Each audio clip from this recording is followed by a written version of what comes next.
चर्चा की मैं शुरुआत कर लेती हूं और मनोज जी आपसे करती हूं।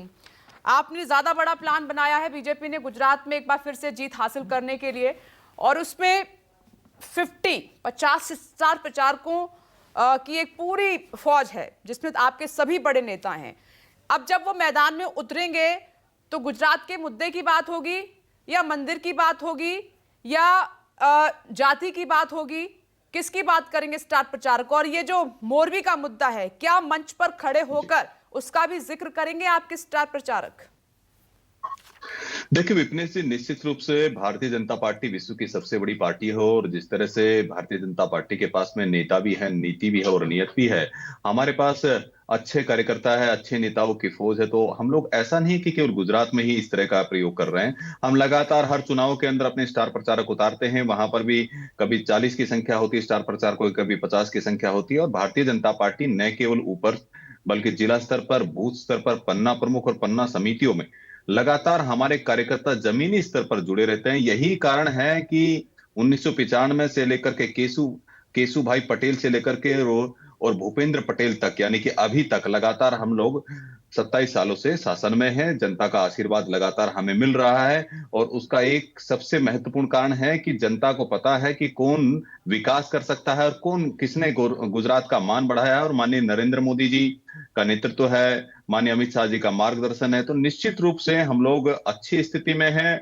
और जहां तक मोरबी की बात कर रहे हैं आप, देखिए विपनेश जी, ना तो ये भोपाल गैस कांड की जैसी अव्यवस्था हुई है कि मुख्य आरोपी को कांग्रेस पार्टी एंडरसन जैसे लोगों को चुपचाप भगाते, ना 1984 जैसे हालात हैं कि सिखों का नरसंहार करके ना एसआईटी गठित किया जाए, ना उन पर एफआईआर लॉन्च हो। यहाँ पर एफआईआर लॉन्च की गई है, एसआईटी गठित हुई है और सभी लोग।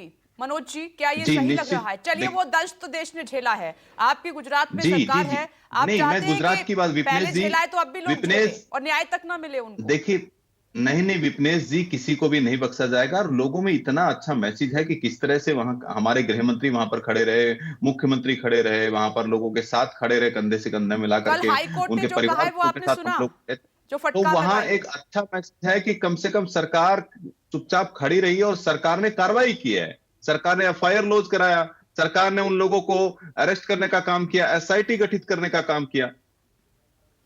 मुझे मनोज जी ये बताइए कि मैंने ये सवाल पूछा कि जब आप किस बड़े नेता स्टार प्रचारक मंच पर जाएंगे, अब क्योंकि आखिरी वक्त का जोर लगाया जाएगा, तो वो गुजरात के मुद्दों की बात करेंगे, मंदिर मस्जिद जाति धर्म की बात करेंगे, या फिर मोरबी के लोगों को अभी तक इंसाफ नहीं दिला पाया है उसकी बात करेंगे? क्या बातें होंगी? देखिए ऐसा विपनेश जी, हम लोग लगातार वही बात करेंगे कि गुजरात मॉडल क्या है, कि 24 घंटे बिजली कैसे दी गई है। एक ऐसा प्रदेश जहां पर पानी की व्यवस्था नहीं होती थी, सूखा एक प्रदेश होता था, वहां हर घर नल के माध्यम से जल पहुंचाने का हमने काम किया है। किस तरह से ड्रॉप आउट रेशियो हमने 57% से 2% तक किया है। किस तरह से लगातार वाइब्रेंट मॉडल के माध्यम से वहां निवेश हुआ है और वहां रोजगार पैदा हुए हैं। एक कर्फ्यू मुक्त शांतिपूर्ण गुजरात बनाने का जो काम किया है उसकी निश्चित रूप से चर्चा होगी। लेकिन हिंदू मुसलमान और इस तरह की चर्चाएं कौन करता है, ये बताइए? तुष्टीकरण की राजनीति कौन करता है? इन्हीं के सतीश जी हैं जो वहां के प्रदेश अध्यक्ष है। वो क्या बोल रहे हैं कि देश के संसाधनों पर, हमारे गुजरात के संसाधनों पर पहला अधिकार मुसलमानों को आना चाहिए। ये तो कमोबेश चलो उनके प्रदेश अध्यक्ष है, इनके पूर्व प्रधानमंत्री भी इस तरह की बातें बोल चुके हैं, इनके पूर्व राष्ट्रीय अध्यक्ष जो है राहुल गांधी इस तरह की बातें बोल चुके हैं। तो तुष्टीकरण की राजनीति कौन करता है? तो तुष्टीकरण की ये राजनीति करते हैं। और विपनेश जी, भारतीय जनता पार्टी की प्रतिस्पर्धा अपने आप से है। आप देखिएगा तो 2002 का जो हमारा रिकॉर्ड था उसको भी हम लोग तोड़ेंगे और निश्चित रूप से 150 के पार हमारी भारतीय जनता पार्टी की सीटें आने वाली है। जहां तक बरसाती मेढकों का सवाल है, तो इस तरह के लोग आते रहते हैं, जाते रहते हैं। आम आदमी पार्टी 27 सीटों पर पिछली बार भी लड़ी थी और वो वहां पर मुक्की खाके आई थी। लगातार उत्तर प्रदेश में लड़ी, उत्तराखंड के अंदर लड़ी, जमानत जब्त हो गई। तो हमारी लड़ाई अपने आप से है। हम लोग हमारी प्रतिस्पर्धा अपने आप से है और हम लोग तस्वीर साफ हो जाएगी। मनोज जी देख लेते हैं। नमस्कार, मैं हूं मानक गुप्ता। अगर आपको हमारा ये वीडियो पसंद आया हो तो इसे लाइक और शेयर जरूर करें, और हां, हमें सब्सक्राइब और फॉलो करना ना भूलें ताकि आप देश और दुनिया की कोई खबर मिस ना करें। तो जुड़े रहिए हमारे साथ और देखते रहिए न्यूज़ 24।